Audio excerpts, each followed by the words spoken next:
MP पे 25 लाख लोग, क्या आप लगता है आपको कि वो 25 लाख लोगों का ध्यान रख सकते हैं? क्या वो 25 लाख लोगों का रिप्रेजेंट कर पा रहे हैं पूरे तरीके से? जी नहीं। क्या लोकसभा में बोली हुई बात का कोई मायने नहीं होता, कोई वैल्यू नहीं होता? ऐसा नहीं होता है। प्लीज़, अगर हम एक प्रॉपर डेमोक्रेटिक कंट्री में रहते हैं, हमने जो अपने रिप्रेजेंटेटिव्स को इलेक्ट किया है, हम उनके ऊपर ट्रस्ट करते हैं, इसलिए इलेक्ट किया है, वरना डेमोक्रेसी तो होती ही नहीं ना। हमारे होम मिनिस्टर जी ने भी, अमित शाह जी ने भी बोला कि हम गारंटी देते हैं। आप बताइए, आप उसको एक्सेप्ट करेंगे?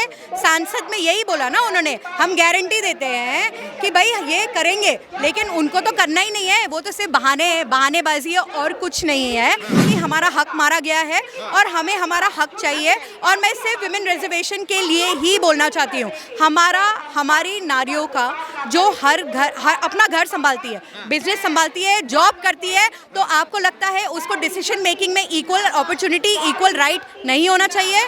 3 दशक हो गए हैं, महिलाओं को उनका हक ही नहीं मिल रहा है। हम 50% पॉपुलेशन इस देश का है या नहीं है ना? तो फिर हमारा हक नहीं बनता कि कम से कम हमें रिजर्वेशन मिलना चाहिए? 33% ही मांगा था ना, कायदे से तो हमें 50% मांगना चाहिए था, लेकिन हमने 33 मांगा है और 3 दशकों से मांगते आ रहे हैं, अभी तक नहीं दिया। हमेशा हर विपक्षी पार्टी यही बोलती है कि वो महिलाओं के हक में है।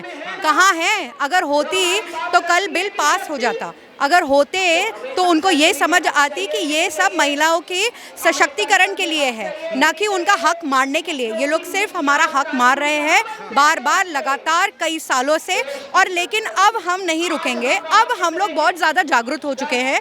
पहले का मुझे नहीं पता, लेकिन अब का मुझे पता है कि महिलाएं इसको आसानी से जाने नहीं देंगी। इसलिए आप देख रहे हैं कि यहाँ पे इतनी ज़्यादा तादाद में लोग इकट्ठे हुए हैं, महिलाएं इकट्ठी हुई है। क्यों हुई हैं? क्योंकि उनको पता है कि उनका हक मारा गया है। हक मारा गया है, बिल्कुल। मगर 2023 में ये बिल पहले भी आ चुका है। तब तमाम कांग्रेस के नेताओं ने, समाजवादी पार्टी के नेताओं ने समर्थन किया इसका। उन्होंने कहा कि 543 जो सीटें हैं उसमें से आप 33% का महिलाओं को आरक्षण दे दीजिए। क्या आपको पता है कि वर्ल्ड कंसेंसस में एमपी कितने लोग अलॉटेड होते हैं? इवन चाइना जैसी मोस्ट पॉपुलेटेड कंट्री में पर एमपी 5 लाख लोग ही होते हैं। इस देश में कितने हैं? 25 लाख। एक एमपी पे 25 लाख लोग। क्या आप लगता है आपको कि वो 25 लाख लोगों का ध्यान रख सकते हैं? क्या वो 25 लाख लोगों का रिप्रेजेंट कर पा रहे हैं पूरे तरीके से? जी नहीं। इसीलिए डिलिमिटेशन बहुत ज़रूरी था, नंबर बढ़ाना ज़रूरी है। आप अगर महिलाओं को हक देना चाहते हैं, इसका मतलब ये नहीं है कि हम पुरुषों का हक मार के लेना चाहते हैं। हम चाहते हैं कि उनका हक है तो हमारा भी है। इसका मतलब ये नहीं होता कि महिलाओं का हक दिया तो पुरुषों का ले लिया। अखिलेश यादव कह रहे हैं कि ओबीसी महिलाओं को आरक्षण अलग से देना होगा। हर बार आप ओबीसी, एससी, एसटी या कोई और मुद्दा लेकर आओगे।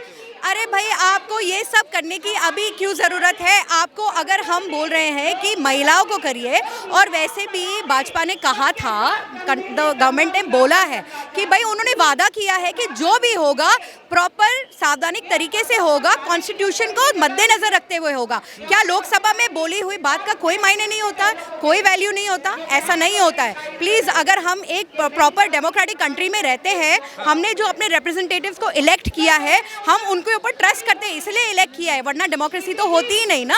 अगर वो आपको बोल रहे हैं कि एक प्रॉपर तरीके से होगा, इसका मतलब आपको इतना विश्वास तो रखना चाहिए। लेकिन इसके आड़ में अगर आप महिलाओं का हक मारेंगे तो मुझे ये कतई मंजूर नहीं है। तमाम जो नेता हैं विपक्ष के, वो मुस्लिम महिलाओं के हितैषी बने हुए हैं, आका बने हुए हैं। वो कह रहे हैं कि मुस्लिम महिला को आरक्षण देना चाहिए इसमें, चाहे अखिलेश यादव हो, चाहे राहुल गांधी हो, प्रियंका गांधी हो, चाहे तृणमूल कांग्रेस के नेता हो। अखिलेश यादव ने ये तक कह दिया कि अगर स्टैम्प पेपर पर लिखे दें प्रधानमंत्री नरेंद्र मोदी के महिला प्रधानमंत्री बनाएंगे, तो भी विश्वास नहीं करेंगे। वो तो उन लोग ने, उनको, हमारे होम मिनिस्टर जी ने भी, अमित शाह जी ने भी बोला कि हम गारंटी देते हैं। आप बताइए, आप उसको एक्सेप्ट करेंगे? सांसद में यही बोला ना उन्होंने, हम गारंटी देते हैं कि भाई ये करेंगे, लेकिन उनको तो करना ही नहीं है। वो तो सिर्फ बहाने हैं, बहानेबाजी है और कुछ नहीं है। वो लोग साक्षात हमेशा महिला विरोधी थे और रहेंगे। ये मोदी जी ने हमारे हक के लिए बहुत सही कदम उठाया था। आपका डिलिमिटेशन तो होना ही है, क्योंकि आप कंट्री को देखो, पॉपुलेशन देखो, आप इतने पॉपुलेशन है, मैंने आपको समझाया। अगर एक एमपी 25 लाख लोगों को एड्रेस कर रहा है तो कैसे है वो जायज़? हर एक कंट्री में, यूएस तक में भी 7 लाख पर एमपी होता है, यूके में 1.5 लाख पर एमपी होता है। आप मुझे बताइए 25 लाख कहाँ से है जायज़? कोई जायज़ नहीं है ये। उनका जो वो करना था वो बिल्कुल सही था, और वो ये हमें लगता है कि उन्होंने इस बार जो भी किया है, विपक्षी पार्टियों ने हमारे हकों को मारने के लिए ही किया है, क्योंकि वो लोग हमेशा इसी डर में रहते हैं कि भाई भाजपा जीत जाएगी, भाजपा को मिल जाएगा।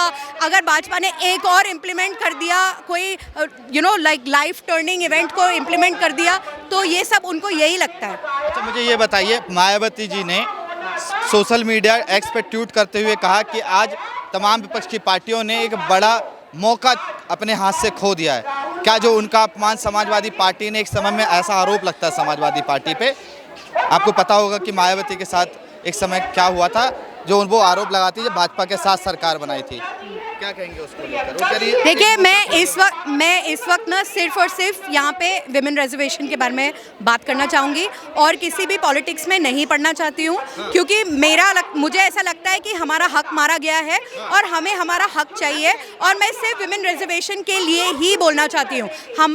हमारी नारियों का जो हर अपना घर संभालती है, बिजनेस संभालती है, जॉब करती है, तो आपको लगता है उसको डिसीजन मेकिंग में इक्वल अपॉर्चुनिटी, इक्वल राइट नहीं होना चाहिए? बिल्कुल होना चाहिए। तो हमें वो चाहिए, हर हाल में चाहिए। राहुल गांधी कल संसद में बात करते हुए जादूगर की बात कर रहे थे। उनके मुंह से जो भी निकलता है वो नॉनसेंस के अलावा कुछ नहीं होता है। उनके खुद के घर वाले, उनकी खुद की बहन उनके ऊपर खिल्ली उड़ा रही थी, तो I have nothing else to say. जब आपकी फैमिली आपके साथ ही आपकी खिल्ली उड़ा रही है संसद में, तो आप डिसाइड कर सकते हैं। पीली साड़ी की बात कर रहे थे अपनी नानी जी की। उनके जो तर्क और उनके जो जोक्स हैं वो उनको ही साजे, क्योंकि मुझे समझ नहीं आता और ना ही मैं इंटरेस्टेड हूँ। सांसद एक बहुत इंपॉर्टेंट जगह होती है डिसीजन मेकिंग की। बहुत इम्पॉर्टेंट मुद्दा था औरतों का रिजर्वेशन का, और इन्होंने उसका मजाक उड़ाया है। Very good. आप ये हिस्ट्री ज़रूर देखेगी कि उन्होंने क्या किया है और औरतों का हक मारा है, जो हमारे बिल्कुल ही, हम इसके बिल्कुल खिलाफ है। हम इसका पुरजोर विरोध करते हैं।